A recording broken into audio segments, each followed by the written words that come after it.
everyone, I'm Corine. I'm a kinesiologist from Copeman Healthcare in Vancouver. Today we're going to run through a strengthening exercise routine and hopefully along the way I'll just give you some tips just so you can start training a bit smarter and make sure that you have good posture and positioning for optimizing your performance throughout the exercises, and make sure that you're not putting any excessive strain on any of your joints or back areas of your back. So you can use a resistant band for some of the exercises for the easier versions, and then if you wanted to add in some weights, I've got some 5-pound, 8-pound range weights. You wouldn't really need anything much heavier than that, especially if you're just starting out. So that would be my recommendation for if you want to add some extra resistance. So just make sure that you don't have any new or undiagnosed injuries if you're going to be starting any of these exercises. And if you have new pain or pain that happens while you're doing the exercise, please stop the exercise. And please consult your physician or a healthcare provider if you have any injuries or any pain that you're unsure about, and make sure that you're passed to exercise before you start. So we're going to start with a warm-up and then we'll get into the exercise routine. So we're going to start with arm crosses. So we're just going forward and back with the arms. Try and keep a nice tall posture. Try and have the base of your skull going up towards the ceiling, nice long spine. And we're just going forward and back. And then we're going to be turning into some swimming arms. So if you're swimming forward, try and keep nice and tall. Try and keep the core activated so you're not doing too much tilting side to side. Let's do a few more minutes here. A few more seconds. Good. And then we're going to come into some hip openers. So you're going to have the hip come up, the knee come up, and then you're going to draw it outside to open up the hip, and then you're going to bring it back and stand back down.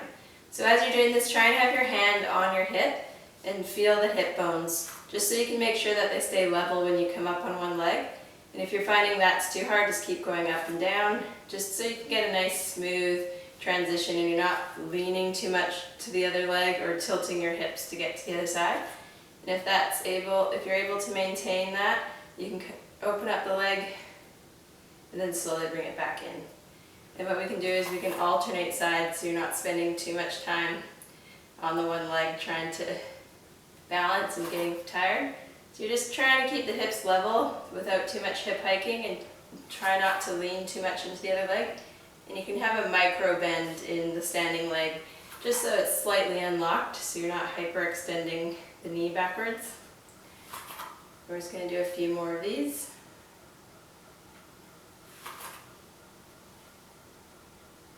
Good. And then you can stick one leg out and we'll do some ankle rotations. So we'll do about 4 to 6 in one direction, and then we'll reverse the directions. And then we're going to stand on the other leg and rotate the other side. And switch directions. And then you can just do some nice arm swings, so just keep everything in your body nice and loose and relaxed. And you're just going to rotate the upper body and swing the hip bone side to side. And you can come up on that back toe as you rotate the body. So nice floppy arms, just kind of loosen everything up. And then you can stop in the middle and we'll just do some neck circles, so looking down to the side. If you want to go all the way around, you can, or you can stop and come back to the other side, ear to shoulder. So if you're going all the way around, you can kind of look up to the ceiling and come down, and then we'll go to the other side.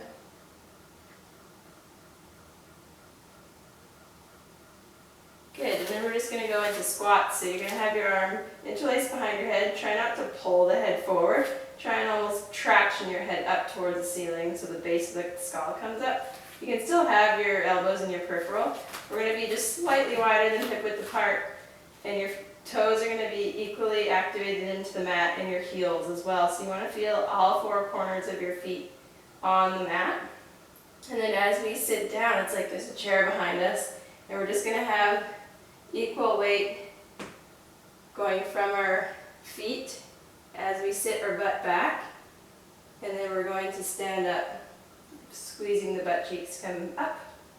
So as you do this, try and keep the chest tall, nice and proud, and try and bend the butt back before you bend the knees. And what you don't want is for the knees to come too far forward, because too much weight on your toes is going to load the quads too much, and too much weight behind you is going to arch your back and cause excessive weight on your hamstrings. So it's sort of just imagining a chair, but keeping the weight equal on your feet. And just try not to let the knees fall inwards or outwards as you come down. You want them tracking between the big toe, second toe area. So only go as far down as you can while you can maintain that upright posture and you don't have too much change in your spine. And then you can just test how low you can go from there. So an indication that you're not doing this right would be if you're leaning too far forward to get more of a range. What we want to be able to do is keep our chest facing the wall in front of us. So we'll do 2 more.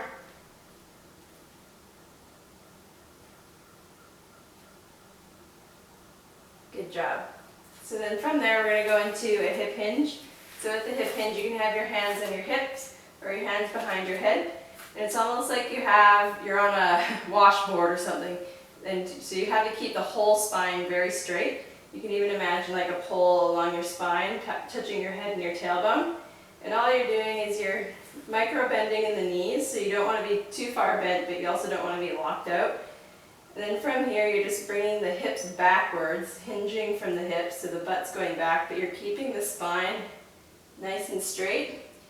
So with that micro bend, you'll eventually feel the stretch in your hamstrings, and that'll be your range as far as you can go without arching the back or rounding forward. You want to keep that straight spine, and you want to keep your head reaching towards that wall in front of you as your sit bones go behind you. And that will give you some nice length in your spine. And keep the belly button up, and then you're going to use your hamstrings and your glutes and the weight more slightly in the heels to drive forward. So there's still equal weight in your feet. You want to feel all 4 corners of your feet on the mat, but you want to envision your sit bones driving your hips forward to stand up. Your chest is still slightly looking forward at the wall in front of you, and the base of your skull is going towards the wall in front of you. So if your hips have sent you back to get down there, you want to use your chest coming upwards to kind of drive you back forward. So we'll do 2 more here.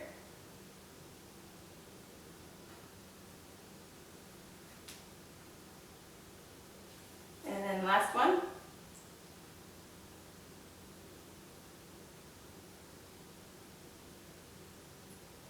Excellent job. Next for our warm-up, we're going to be marching on the spot. So the knees are coming up about 90 degrees. And you just want to be standing tall for this. You don't want to be tilting too much to one side to lift the other leg. And you also don't want to be moving backwards or forwards. Just trying to get those knees upwards. And then we're going to move. You can also bend the arms if you want. So opposite arm bends up as the knee's coming up. You can pick your speed. The faster you go, the higher your heart rate will get up. And then we're going to go into butt kicks. So with the butt kicks, just make sure you're bringing your heel up towards your toe and your knee isn't coming forward at all. So you want the knee to stay down facing the mat and close to your other knee. And that will really help activate your hamstrings and get your heel to your butt. So you can go as fast as you need to. Try not to lean too much on one side. Try and keep your body nice and straight so you're not leaning forward and you're not leaning backward. You're just standing up nice and tall with a good posture. You can add some arm work if you want. And we'll just do about 5 more. So 5, 4, 3, 2, and 1. Good job. Next we're going to go into a calf raise. So what I want you to think about with these calf raises is to try and think of yourself with a string on your head and someone's trying to pull the string up towards the ceiling. So you want to make yourself as tall as you can upwards first, and then use the and then perform the calf raise. So it's not just your foot jamming up into the top of your plantar flexion. It's actually the whole body helping to move and assist the calf raise. So you think of your hips coming up, your shoulders coming up, and your head coming up to the ceiling to draw the heel up as well. And then you can slowly come back down. So as you come back down, just imagine the hips kind of relaxing back down to the ground. So with this calf raise, it's kind of like the whole body is assisting you raising and then coming back down. What you don't want as well is for you to come too far forward to help with the raise. You sort of want to keep your body as straight as possible, as if there's two planes of glass that you're moving up and down throughout. So we'll do maybe 3 more.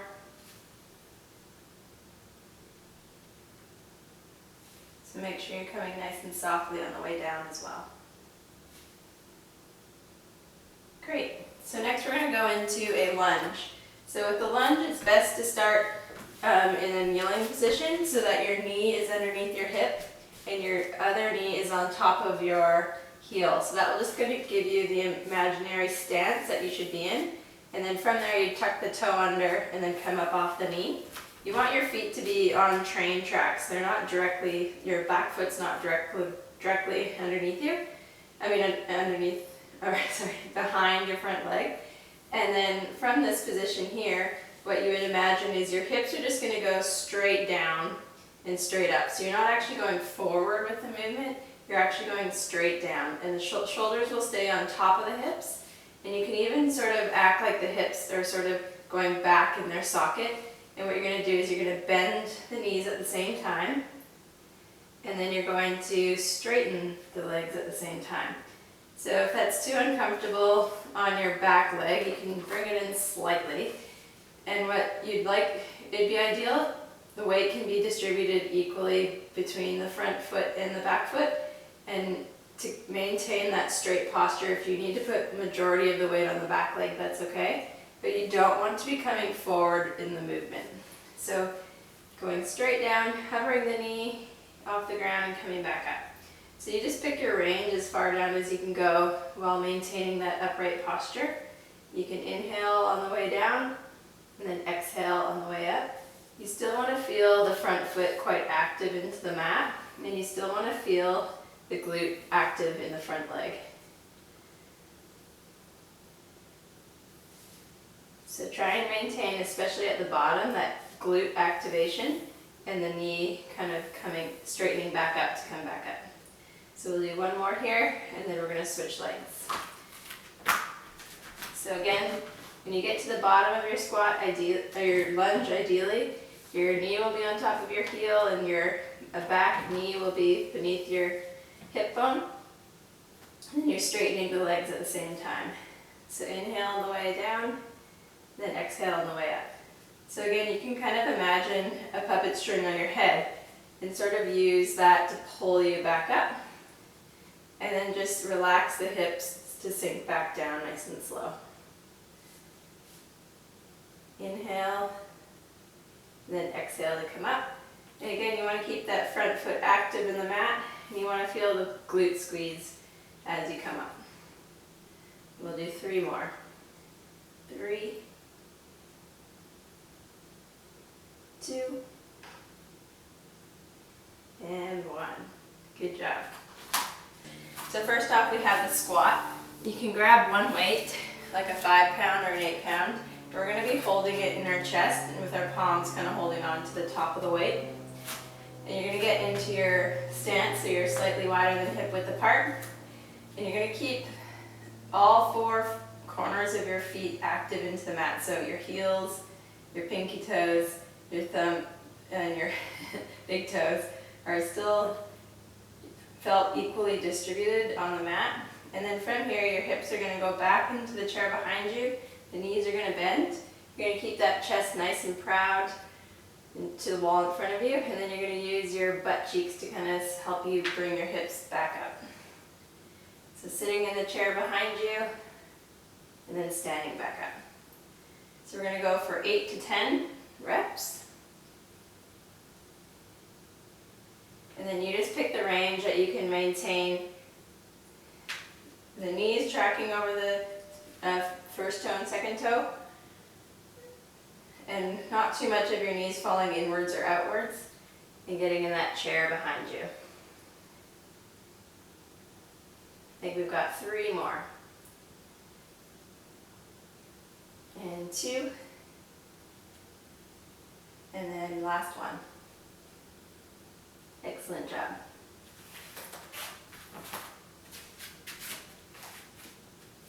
Next we've got our deadlift. So you're going to have 2 weights in your hands, light weights if you can. The way you can tell if the weight is too strong to begin with is if you have to kind of round your back to get down.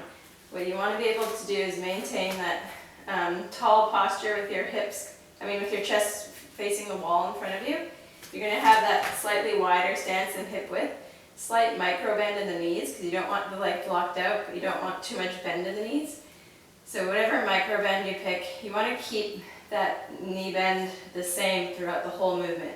So as you come down, you're not going to bend the knees more to come down, and you're not going to straighten them out to come down. You're going to keep that micro bend the whole time, and it's literally just the pivot of the hip hinging forward and the back straight. So your butt will come back behind you, but you're going to keep your chest nice and proud towards the wall in front of you. So again, you're keeping that micro bend, so the leg's not going to change at all, and you're going to be just keeping that back straight as you come down, hamstrings on stretch, and then you're going to use your glute squeeze to kind of drive the hips back forward. So the hip hinges backwards, and then you're going to use that hinge to come forward. So you want the weight equally distributed on your feet. You don't want the weight too far into the heels, but you also don't want to be too far into the toes, because that'll put too much strain on the back. And you also don't want to round the spine. So keep the chest nice and proud. The base of the skull can kind of go towards the wall in front of you. And you're sort of just trying to resist the weights falling in front of you. And then you're just kind of letting the hips drive the weights back up. So you're not slamming the arms down out of the joint, and then you're not pulling with the arms to come back up. So that should be enough there. So next we're going to go into those calf raises. So you can have the weight on either side. And again, you're going to imagine the puppet strings, the puppet string on your head, and you're going to get that to pull you up towards the ceiling before you start the calf raise. And then you're going to come back down. So again, try not to lean too far forward as you come up, and then try not to slam down onto the heels again. So we'll aim for about 8 to 10. And you still want to have a nice proud chest. You don't want the weights pulling your arms down to the ground. And then you also don't want to be forward with the shoulders. You sort of just want that nice tall posture, your head's getting traction up to the ceiling, your chest is proud, you're just coming up and down with the heels.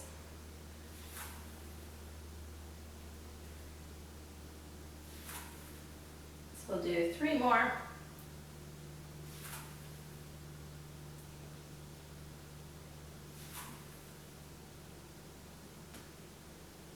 And last one. Excellent job. So next we're going to go into those lunges. So pick your split stance position, feet nicely back so that you're up on your toe, so the heel's off the mat. You're going to bend both knees at the same time and sit the hips straight down, and then coming back up. So again, still imagine that string on the top of your head, keeping you tall throughout the whole movement. You can inhale on the way down, and then exhale on the way up. The knee's not coming too far forward, and you're keeping the foot active into the mat. So we're going to aim for about 6 on this leg, and then we'll do 6 on the other side. I think I've got 1 more. And then we'll switch.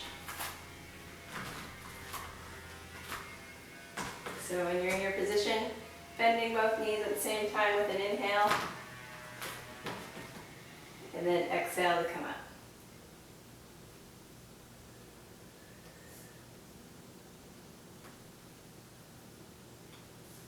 that back nice and straight. Hips are going straight down, straight up. And I think I've got one more after this. So the weight should be equal in the front and the back leg. And then you can have a rest. Good job. Okay, next we're going to move on to the upper body. So we can start with using the resistance bands, and I'll also show you these exercises afterwards with using the free weights, because both are good, and it just kind of depends on what you have and what your goals are. So you can find a band long enough that you can stand on it, and what we're going to be doing is holding it closer to your feet is going to make it harder, and the further away from your leg, your feet, it's going to be easier. So pick your position where you feel like the tension is the best. How you can tell it's too much tension is if you're using all upper trap to lift your arm and it's really difficult to kind of get a fluid motion going. What we want this exercise to be is just going to be your arm going out to the side.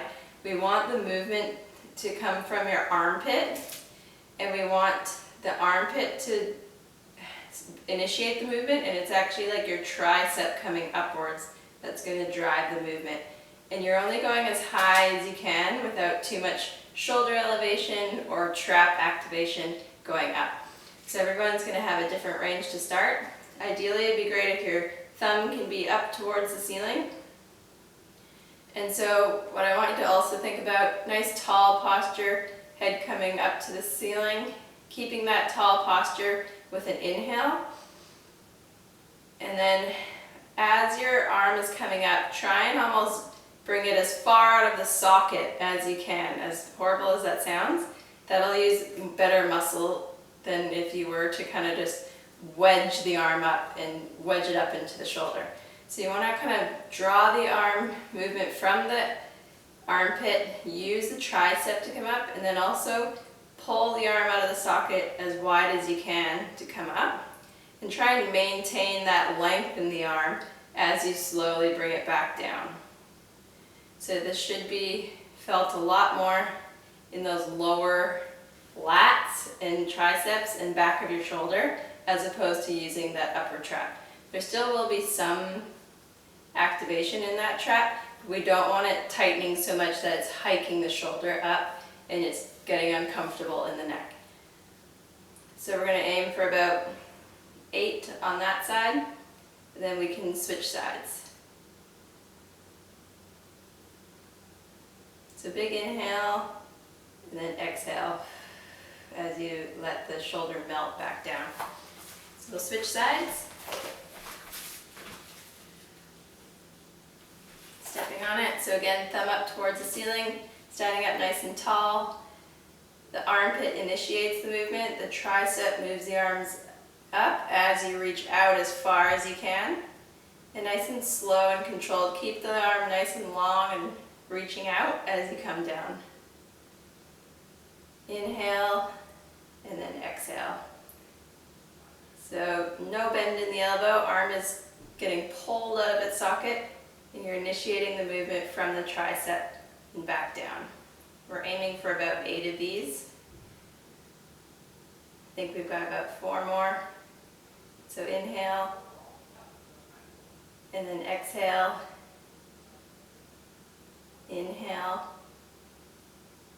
and then exhale, and then last one, inhale, and then exhale. Excellent job. So then we're going to move on to the forward flexion of the arm. So same exercise, but this time we're moving forward with the arm and then relaxing down. So same theories apply. The more tension you have, the harder it will be.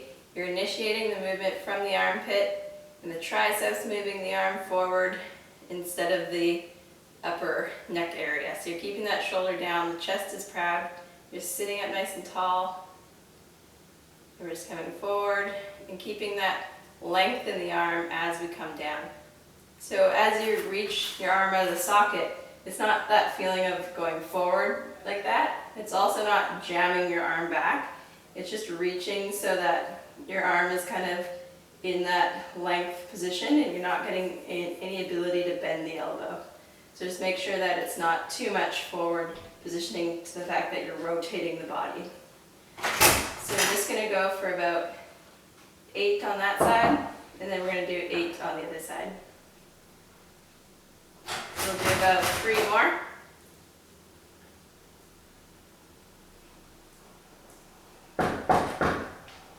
And then we got 1 more. Good job. So I'll do the other side with a weight so you can see. So we're just going into that forward flexion. So you want to pick a weight light enough so that, again, you're not getting that hiking and dysfunction in the body to try and raise the weight. So you're reaching slightly forward so the arm stays straight. The movement's coming from the armpit, and you're letting the weight sink back down. So you're not letting gravity kind of pull it back down. You're just slow and controlling, letting it raise back down. And the same on the way up. So you can inhale for a count of 3 on the way up, and then exhale for a count of 3 on the way down. So you can kind of envision a tricep moving the arm up, and then relaxing on the way down. So we're going to do about 8 on this side.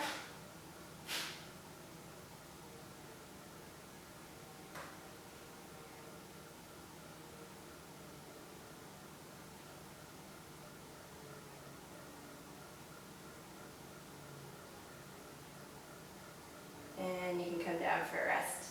Okay, so we're going to combine those exercises now. Just grab some light weights, either 2 pounds or 3 pounds.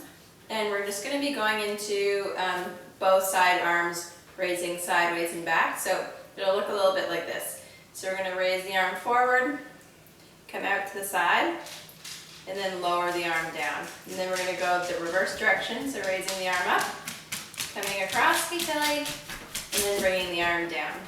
So same applies with this. You want to keep the chest proud. And when you're bringing the arms out, you still want to stretch them out like you're separating the middle of your chest out. And then you're going to bring them together and then float them nicely and controlled on the way down. If you're finding that's a bit too uncomfortable on the arm, on the shoulders, you're getting a bit of clicking or anything, you can also try facing the arms, the palms up. So this will look a bit like this. And then you're going to bring the palms facing you together and then come down this way. So you pick which feels better in your body. So that would be the reverse this way, coming out and then back down. And so if you wanted to actually make this harder, what you could do too is also do a calf raise. So you can calf raise up, hold it up as you come out, and then slowly come back down. So again, calf raise up, keep it up while you bring the arms together, and then slowly bring it back down. So the breath really helps with this. If you inhale, exhale, and then inhale down. Try and keep nice and tall the whole time. So it's still like your head's going up to the ceiling as you come down. So we'll do a few more like this.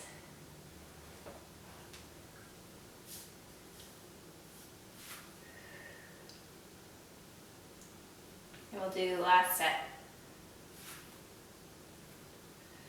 Whew, losing balance.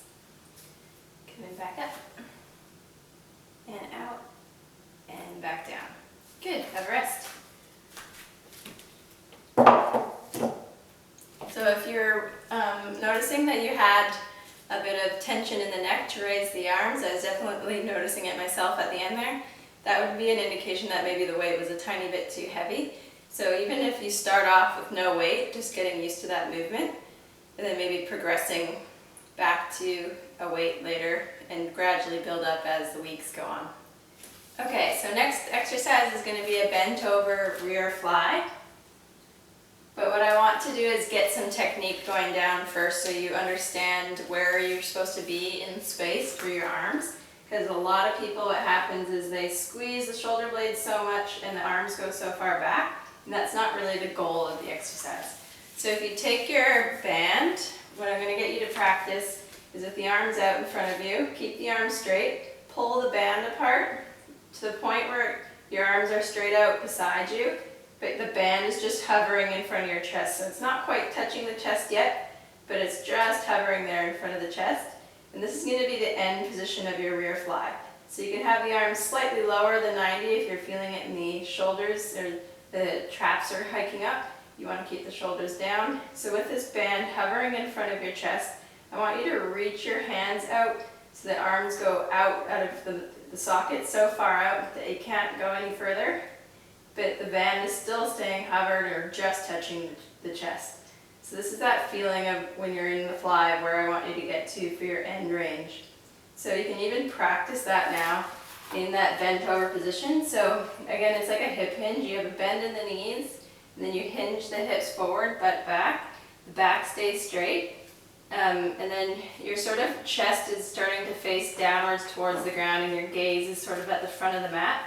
And you can even take this band in practice. So as the arms come out to straight, you get to that point where you're just hovering the band in front of your chest, and then you're reaching the arms out as far as you can. So if you want to envision sort of your shoulder blades going out towards your pinkies, or you can even imagine your collarbones going out towards your thumbs. So that's the end position of the raise. So you can practice that. You can pause there, and then come back down. And that's the main muscle group that we're working. So an indication that you're doing it wrong is if you're touching the band and your arms are going back. So you're keeping the arms down around like chest nipple height. And then as you come up, the band is just touching the shoulders. So if you had arm weights, you can start with some light ones like 2 pound or 3 pound. You wouldn't need anything more than that, that's quite heavy. You would be in that bent over position, spine straight.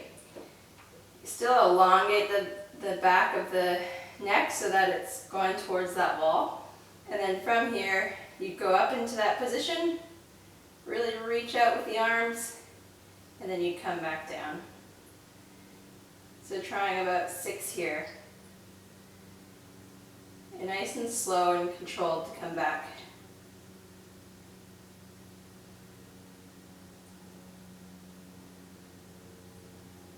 So you can have a micro bend in the arms at the bottom. Just make sure they're straight when you come up, and they're really reaching out when you get to the top. If this is too heavy of a weight, you'll notice it doesn't really matter how far up your arms get, as long as you're kind of drawing them out.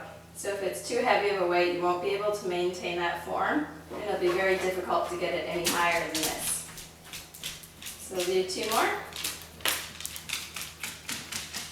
And then last one. And then you can come down for your rest. Good job. Okay, so next we're going to do a single leg deadlift. This will be very good for your balance, and it'll be an interesting new pattern to learn in your body. So with a single leg deadlift, what you want to imagine is there's still a micro bend in the standing leg. It's not crazy bent, and it's also not locked out. And what you want to envision is the leg, you're doing like a straight leg raise back behind you, using your glute to extend the leg, and that initiates the movement. So it's the draw of the leg up towards the ceiling that's going to tilt your pelvis forward. Keep that micro bend in the leg, and you're just keeping a nice straight back. Neck's going to, base of the skull is going towards the wall until you're facing the chest down towards the ground. So you're still reaching out with the back leg as far as you can. You can kind of point the toe if you need to. And then from there, what you're doing is you're going to be raising the chest back up to standing, and the hip is just hinging back forward. So you'll feel that a lot in the standing leg, in the glute and the hamstring. So you can inhale the way down, make sure you're initiating the tilt forward from the back leg. And then as you come back, you're really using the hamstring and the glute to kind of drive the hip forward, and the chest comes back up to standing position. So what we're going to do is we're going to be doing 1 rep on one side, and then we're going to translate to the other leg to do the next rep. That way you won't get too fatigued on one side. So again, you're extending the next leg behind you, micro bend in the standing leg. The leg draws out and back and up, and that initiates the movement forward. The back stays straight. And then keeping the back straight, we're going to use that glute and hamstring to bring the hips forward, back up to standing. So you can keep alternating legs. And only go as far up as you can without losing balance and without the knees wobbling too much and without too much hip tilting. We don't want to be leaning to one side.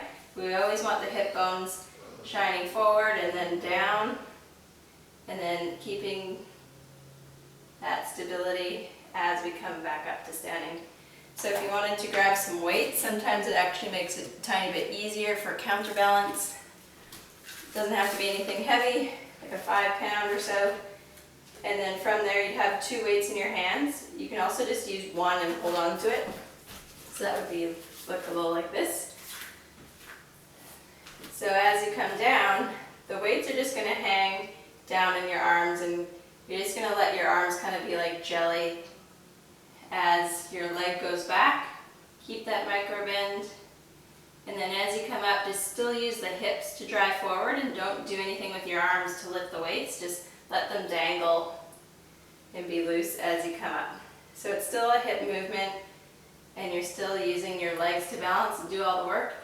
And the arms are just kind of dangling with the weights in their socket. If you want to sort of activate the lats and the chest proud, that would be a great way to kind of get the upper body involved. But you want to still keep length in the spine with the base of the skull going towards the wall in front of you. So you can alternate legs.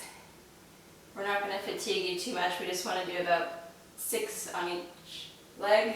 So I'll probably just do 1 more on each side. And up.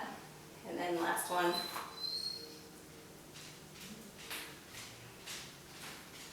And back up. Excellent.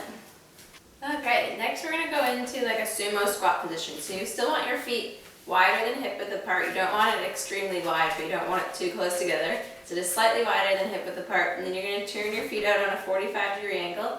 You still want to have the pinky toes, the big toes, and the heels active in the mat.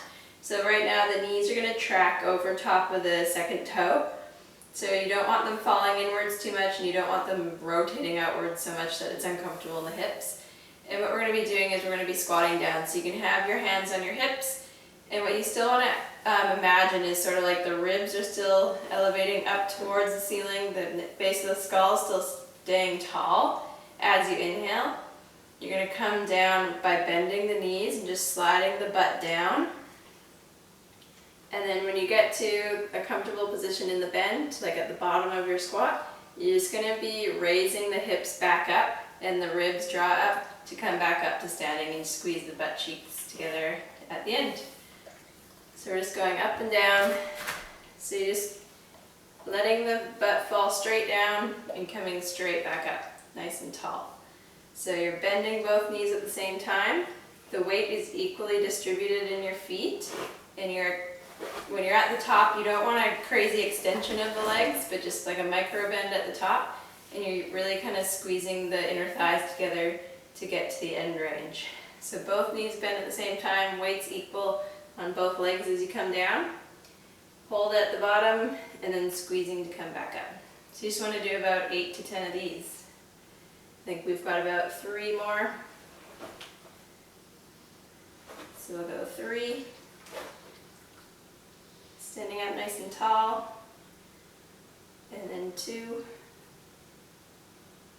and up. Hopefully you feel that in your inner thighs. And then last one, and up. Excellent job. Next we're going to go into a plank position.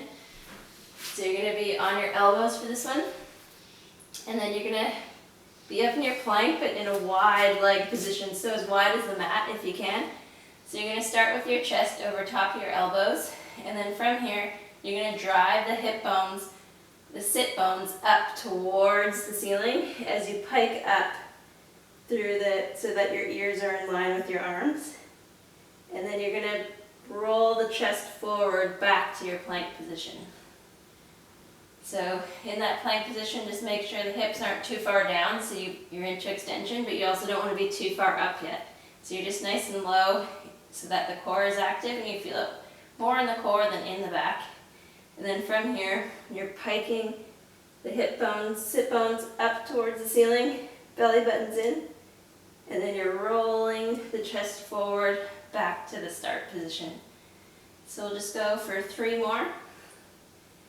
So tuck that head underneath you so that the ears are in line with the triceps, and then you're rolling back to the start position.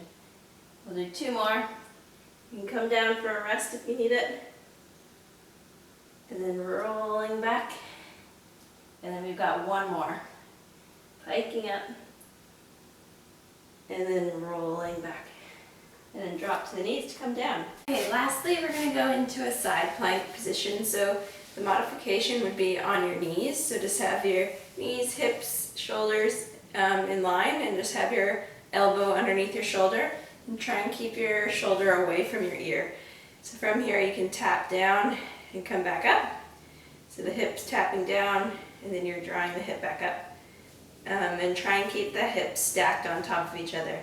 If you'd like a bit more of a challenge, you can come up onto one leg or both legs, and then you'd be tapping down, coming up. And if you want to add a rotation at the top, you can tap down, come up, rotate forward, come back, tap down, come up, rotate forward. So pick your modification, and then we're just going to aim for 10.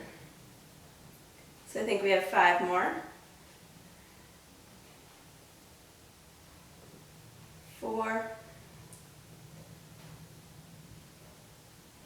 3, so make sure you're including your breath.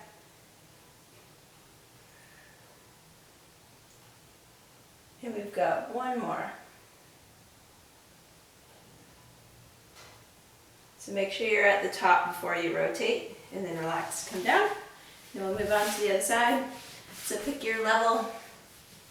Have your hips, shoulders, knees all in one line, elbows underneath your shoulder. We're just tapping down, coming up. And if you want, you can add a bit more of a challenge with your leg out.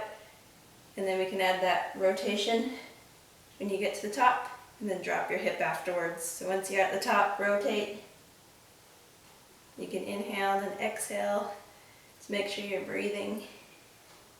If you want, you can add a bit more of a rotation by having your arm come out, and roll in and roll up.